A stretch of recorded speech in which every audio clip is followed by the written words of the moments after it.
Gandhi quiz 2019.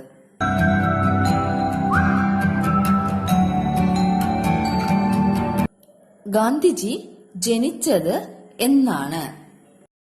നമ്മുടെ രാഷ്ട്രപിതാവായ മഹാത്മാഗാന്ധി ജനിച്ചത് 1869 October 2 അദ്ദേഹം മരണപ്പെട്ടത് 30 ജനുവരി 1948 അദ്ദേഹത്തിന്റെ ശവകുടീരമാണ് രാജ്ഘട്ട്. ഗാന്ധിജിയുടെ മാതാവിന്റെ പേര് എന്തായിരുന്നു? ആൻസർ പുത്ലിബായി. മഹാത്മാഗാന്ധിയുടെ അച്ഛന്റെ പേര് കരംചന്ദ് ഗാന്ധി എന്നുള്ളതായിരുന്നു. അദ്ദേഹത്തിന്റെ ഭാര്യയുടെ പേരാണ് കസ്തൂർബ ഗാന്ധി. മഹാത്മാഗാന്ധിക്ക് 4 മക്കളാണുള്ളത്. ഹരിലാൽ, മണിലാൽ, രാംദാസ്, ദേവദാസ് ഇവരായിരുന്നു മഹാത്മാഗാന്ധിയുടെ 4 മക്കൾ. ഗാന്ധിജി തന്റെ ആത്മകഥ രചിച്ചത് ഏത് ഭാഷയിൽ ആയിരുന്നു?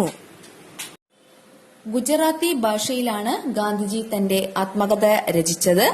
അദ്ദേഹത്തിന്റെ ആത്മകഥയുടെ പേരാണ് എന്റെ സത്യാന്വേഷണ പരീക്ഷണങ്ങൾ. ഗാന്ധിജിയുടെ ആത്മകഥയിൽ പരാമർശിക്കപ്പെടുന്ന കാലഘട്ടം 1869 മുതൽ 1921 വരെയുള്ള കാലഘട്ടം. അദ്ദേഹത്തിന്റെ ആത്മകഥ ഇംഗ്ലീഷിലേക്ക് പരിഭാഷപ്പെടുത്തിയത് മഹാദേവ് ദേശായി എന്ന ആളായിരുന്നു. ഗാന്ധിജിയുടെ ശൈശവകാലത്ത് അദ്ദേഹത്തെ സ്വാധീനിച്ച നാടകം ഏതായിരുന്നു?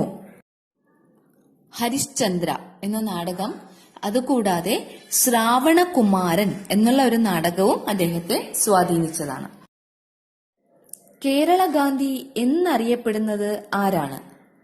Answer K Kelappan. കേരള ഗാന്ധി. ഗാന്ധിജി ജയിൽവാസം അനുഭവിച്ച ജയിലുകൾ ഏതെല്ലാം?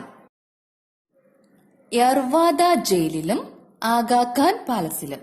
യർവാദ ജയിലിൽ ഗാന്ധിജി 5 പ്രാവശ്യം ജയിൽവാസം അനുഭവിച്ചിട്ടുണ്ട്. മജ്ജയും മാംസവുമായി ഇതുപോലൊരാൾ ഈ ഭൂമുഖത്ത് ജീവിച്ചിരുന്നുവെന്ന് വരും തലമുറ ഒരുപക്ഷെ വിശ്വസിക്കാൻ സാധ്യതയില്ല എന്ന് ഗാന്ധിയെക്കുറിച്ച് പറഞ്ഞത് ആരാണ്? Answer Albert Einstein. ഗാന്ധിജി ആകെ എത്ര പ്രാവശ്യം കേരളം സന്ദർശിച്ചിട്ടുണ്ട്? ഗാന്ധിജി 5 പ്രാവശ്യമാണ് കേരളം സന്ദർശിച്ചിട്ടുള്ളത്. വർഷങ്ങൾ 1920, 1925, 1927, 1934, 1937. ഗാന്ധിജിയുടെ ഇന്ത്യയിലെ ആദ്യത്തെ സത്യാഗ്രഹ സമരം ഏതാണ്? ചമ്പാരൻ സത്യാഗ്രഹം 1917 ഇത് നടന്നത്. ചമ്പാരൻ സത്യാഗ്രഹം വഴി ഇന്ത്യൻ രാഷ്ട്രീയ രംഗത്തേക്ക് കടന്നു വന്ന നേതാവാണ് ഡോക്ടർ രാജേന്ദ്ര പ്രസാദ്.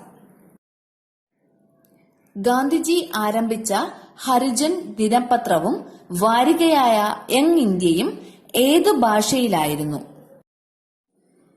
ഇംഗ്ലീഷ് ഭാഷയിലായിരുന്നു ഇത് രണ്ടും പ്രസിദ്ധീകരിച്ചിരുന്നത്. റിച്ചാർഡ് അറ്റൻബറോ സംവിധാനം ചെയ്ത ഗാന്ധി സിനിമയുടെ തിരക്കഥാകൃത്ത് ആരായിരുന്നു? Answer John Braille. ഗാന്ധി സിനിമയിൽ ഗാന്ധിജിയായി അഭിനയിച്ച വ്യക്തി ബെൻ കിങ്സ്ലി. ക്വിറ്റ് ഇന്ത്യ സമരകാലത്ത് ഗാന്ധിജി ഇന്ത്യക്കാർക്ക് നൽകിയ മുദ്രാവാക്യം എന്തായിരുന്നു? പ്രവർത്തിക്കുക അല്ലെങ്കിൽ മരിക്കുക. Do or die. തന്റെ രാഷ്ട്രീയ ഗുരുവായി ഗാന്ധിജി അംഗീകരിച്ചിരുന്ന വ്യക്തി ആരായിരുന്നു? ഗോപാലകൃഷ്ണ ഗോഖലെ. ഗാന്ധിജിയെ വളരെയധികം സ്വാധീനിച്ച ഇംഗ്ലീഷ് എഴുത്തുകാരനായിരുന്നു ജോൺ റസ്കിൻ. അദ്ദേഹത്തിന്റെ ഏത് പുസ്തകമാണ് ഗാന്ധിജിയിൽ സ്വാധീനം ചെലുത്തിയത്? Answer unto the last.